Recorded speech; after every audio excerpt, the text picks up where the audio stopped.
अस्सलाम वालेकुम। कैसे हैं आप सभी लोग। मैं उम्मीद करती हूँ कि आप सभी बिल्कुल खैरियत से होंगे। अल्हम्दुलिल्लाह, अल्लाह के शुक्र से मैं भी बिल्कुल खैरियत से हूँ और आप सबकी खैरियत के लिए ढेर सारी दुआएं करती हूँ। अल्लाह ताला सबकी जायज मुरादों को कबूल करे और जो इंसान के लिए यानी आपके लिए बेहतर हो वो जरिए खोल दे।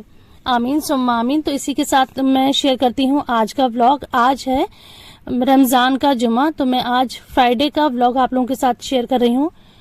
तो रात थोड़ी मेरी तबीयत भी खराब हो गई थी और आज गर्मी सुबह से बहुत ज्यादा है, तो इस टाइम मैंने जो आज जुमा के लिए नई ड्रेस बनाई थी वो अभी मैं फिलहाल नहीं पहन रही। मुझे गर्मी लग रही है तो मैं रखा हुआ ही पहना हुआ ही कॉटन का सूट पहन रही हूँ। क्या है ना, पहना हुआ सूट धुला हुआ सूट थोड़ा सॉफ्ट हो जाता है और जो नए सूट होते हैं उसमें जरा ज्यादा गर्मी लगती है, तो मैं अपने लिए ये प्रेस कर रही हूँ, ये वाली ड्रेस। उसके बाद मैं आ गई थी बच्चों के कमरे में, तो अभी मैं आई हूँ बेटी के कमरे में और उनको उठा रही हूँ क्योंकि वो भी नमाज कुरान के बाद सो गई थी। अभी उनके स्कूल नहीं खुले हैं, कल उनके स्कूल का रिजल्ट डे है, पीटीएम है, तो कल रिजल्ट मिलेगा, उसके बाद फिर उनके स्कूल ओपन हो जाएंगे। तो अभी वो सो रही थी तो मैं उनको उठाने आई थी और जैसे उनके रूम में आई तो being a mother as usual मैं उनकी जो बुक्स वगैरह हैं, थोड़ा सामान है, उसको इधर से उधर सेट करने लगी थी। तो अब उठाया है बेटी को, उधर फिर बेटे के रूम में जाऊंगी, उनको भी उठाऊंगी कि जल्दी से उठें, नहाए धोएं और फिर आज थोड़ी सी एक्स्ट्रा इबादत कर लें हो सके तो। मतलब वैसे तो माशाल्लाह कुरान रमजान में रोज ही पढ़ते हैं बच्चे, लेकिन आज ये है कि मैं पढ़ूंगी, सूरह कहफ भी पढ़ूंगी क्योंकि फ्राइडे का दिन है। बहुत फजीलत है फ्राइडे के दिन सूरह कहफ पढ़ने की। तो यहाँ सारे कपड़े निकाल दिए हैं, तो ये जेंट्स के कपड़े हैं, बेटे के हैं और हस्बैंड के हैं, और साथ ही मैं अब दिखाऊंगी बेटी की ड्रेस जो मैंने अभी स्टिच करवाई है। तो बहुत प्यारी ये तैयार हुई है। तो हमारी एक है जानने वाली, वो कपड़े स्टिच करती हैं, लेडी टेलर हैं, तो उन्होंने बहुत ही खूबसूरत ड्रेस बनाई है। ये अम्ब्रेला फ्रॉक है और इसकी जो स्लीव्स हैं आप देख सकती हैं कि मैंने कफ वाली स्लीव्स बनाई है। बहुत सारी गैदरिंग है इसमें, बलून टाइप की स्लीव्स है और आगे उसमें पफ लगे हुए हैं या कफ लगे हुए हैं, नहीं पफ वाली आस्तीन है और आगे कफ लगे हुए हैं, और साथ ही मैंने उसमें व्हाइट पर्ल्स लगवा लिए हैं। बहुत प्यारी लग रही है। ये कैमरा ना जस्टिस नहीं कर रहा है इस ड्रेस के साथ, एक्चुअल में बहुत अच्छी लग रही थी, इतना कैमरे में महसूस नहीं हो रही है। तो ये थी जुमे की तैयारी, सब माशाल्लाह अपने तैयारियों में लगे हुए हैं। और रमजान की वजह से जो मेरी मेड है वो भी थोड़ा लेट आ रही है क्योंकि मैं थोड़ा लेट उठती हूँ, तो वो भी औरों के घर काम करके फिर आती हैं। तो मैं अपनी वीडियोस में उनकी क्लिप्स दिखाती रहती हूँ, शेयर करती रहती हूँ। तो इधर काफी दिन से मैंने उनको नहीं दिखाया था, तो उनको बड़ा अच्छा लगता है कि मैं उनकी वीडियोस बनाती हूँ। तो वो आज मुझे टोक रही थी कि बाजी आपने बहुत दिन से मेरी वीडियो नहीं बनाई है। तो मैंने कहा अच्छा ऐसी बात है, तो चले आज बना देते हैं आपकी वीडियो। तो वो काम कर रही थी तो मैंने थोड़ी सी क्लिप उनकी शूट कर ली। मैं फेस नहीं दिखाती हूँ, मुझे ठीक नहीं लगता किसी का फेस दिखाना अपनी वीडियो में। उसके बाद घर के सारे काम हो गए थे, सब नहा धो लिए, सब अपनी अपनी इबादत में लग गए थे। तो अब मैं यहाँ नमाज पढ़ूंगी और कुरान पढ़ूंगी। तो सबसे पहले मैं यहाँ बैठ के सूरह कहफ पढ़ूंगी। उससे पहले मैं शेयर करती हूँ आज का इत्र, कि आज मैंने कौन सा इत्र लगाया है। मैं रमजान में हर ब्लॉग में अपना एक इत्र शेयर कर रही हूँ। जैसे कि जो मेरे पुराने व्यूअर्स हैं वो जानते हैं मुझे खुशबू का बहुत ज्यादा शौक है। तो आज का मैं इत्र दिखा रही हूँ, ये है सुल्तान। बहुत अच्छी इसकी स्ट्रॉन्ग फ्रेग्रेंस है, मतलब ऐसी नहीं है लाइट वाली नहीं है, स्ट्रॉन्ग है, लेकिन इसको अगर आप तरीके से लगाएंगे तो बहुत अच्छी फ्रेग्रेंस है और लॉन्ग लास्टिंग है। तो देखिए इत्र लगाने का एक तरीका होता है जो मैं आपको बता रही हूँ। हाथ पे हल्का सा इत्र लीजिए, उसको रब करिए, देन हाथों को कपड़ों पे लगाइए। डायरेक्ट इत्र लेके कपड़ों पे नहीं लगाना होता है, हाथों पे लेकर रब करेंगे, फिर आप जिस भी ड्रेस पे आपको लगाना है उस पे लगाइए। मैंने जयनमाज पे भी इत्र लगा दिया है। तो इस तरह से जो खुशबू होती है वो भी इवनली स्प्रेड हो जाती है और स्टेन भी नहीं पड़ता, वरना अगर आप डायरेक्ट इत्र को कपड़ों पे लगा देंगे तो इत्र का स्टेन आ जाता है। अब मैं यहाँ बैठ के पढ़ूंगी सूरह कहफ, उसके बाद फिर मैं पढ़ूंगी जोहर की नमाज। देन उसके बाद जो मैं अपना रेगुलर कुरान पढ़ती हूँ जो मेरा चल रहा है, वैसे अल्हम्दुलिल्लाह एक कुरान मेरा कंप्लीट हो गया है, अब जो चल रहा है उसको भी मैं अभी बैठकर कर लूंगी, क्योंकि उसके बाद आज मुझे इफ्तारी बनानी है थोड़ी ज्यादा। आज मैं बहुत ही यूनिक, बहुत ही अच्छी सी इफ्तारी बनाऊंगी और उसको मुझे पार्सल कहीं भेजना है। तो जो आज की है स्पेशल इफ्तारी, तो उसको आप देखिएगा ब्लॉग को।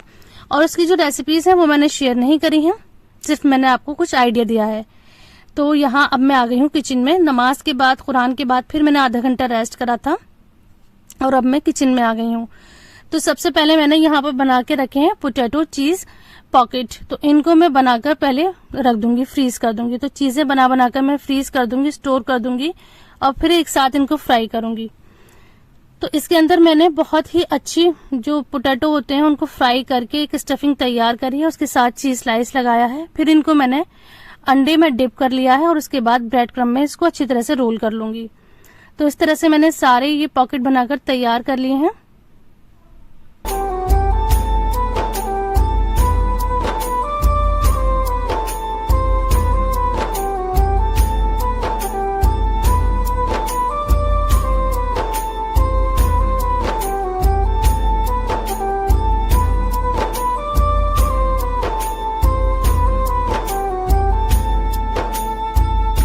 अब इसके बाद मैं चनों को बॉईल करने रख दूंगी। ये मैंने सहरी के टाइम भिगो दिए थे। तो ये है काबुली चने, इसकी मैं बड़ी ही मजेदार सी, बड़ी डिफरेंट सी चाट तैयार करूंगी। तो मैं मील प्लानिंग कर लेती हूँ, जैसे कि मैं अपनी वीडियोस में बताती हूँ कि मैं सुबह ही या रात को ही एक स्लिप पर लिख लेती हूँ कि आज मुझे क्या क्या इफ्तारी बनानी है और फिर मैं उसको कहीं पर लगा देती हूँ। तो उससे मेरे माइंड में रहता है कि क्या क्या बनना है, क्या मैं इसकी प्रिपरेशन कर चुकी हूँ, क्या मुझे करनी है। तो मेरे लिए बहुत ईजी रहता है। तो आज मुझे एक फ्रूट केक का डिलाइट भी बनानी थी, यानी पुडिंग बनानी थी। तो इसके लिए मैंने कैरमल कर लिए हैं, बादाम को कैरमल कर लिया है, वो मैं इसमें डालूंगी। और यहाँ पे ये व्हिप्ड क्रीम है, जो हैवी क्रीम होती है, उसको मैं थोड़ा शुगर पाउडर डालकर इसको बीट कर लूंगी।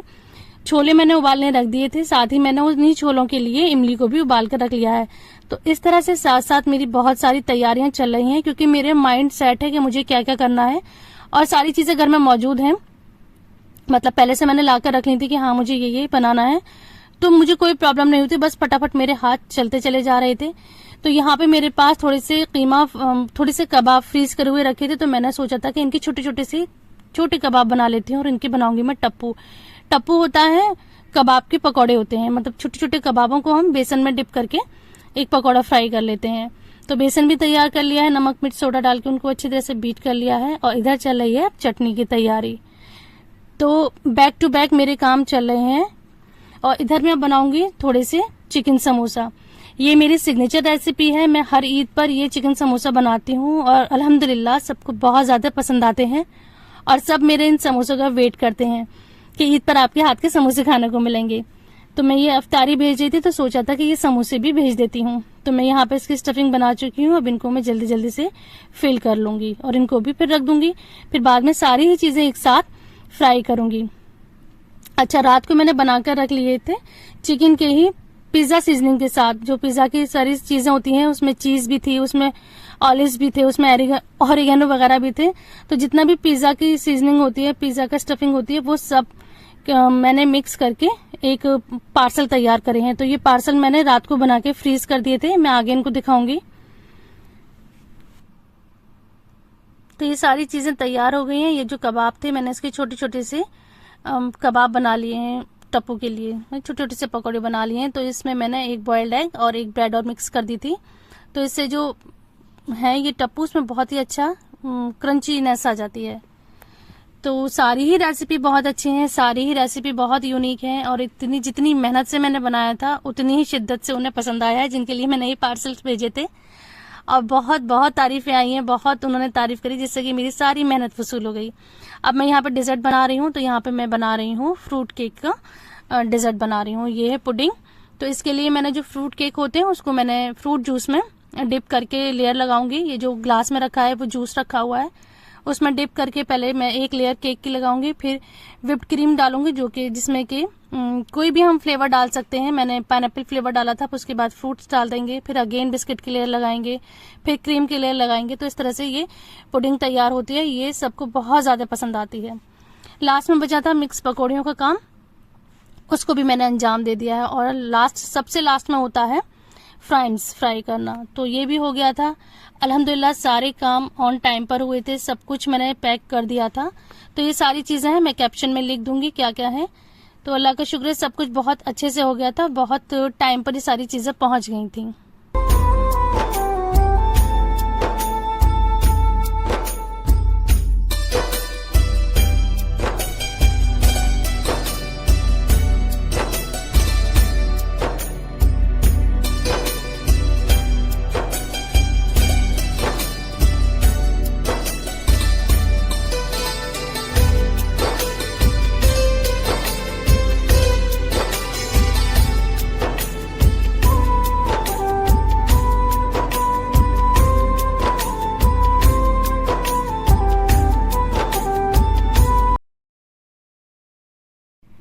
अफ्तार भेज दिया था, अल्लाह का शुक्र है वहां पर पहुंच गया था। उसके बाद फिर मैंने घर पर भी अफ्तारी लगा दी थी, टेबल बिल्कुल सेट हो गई है।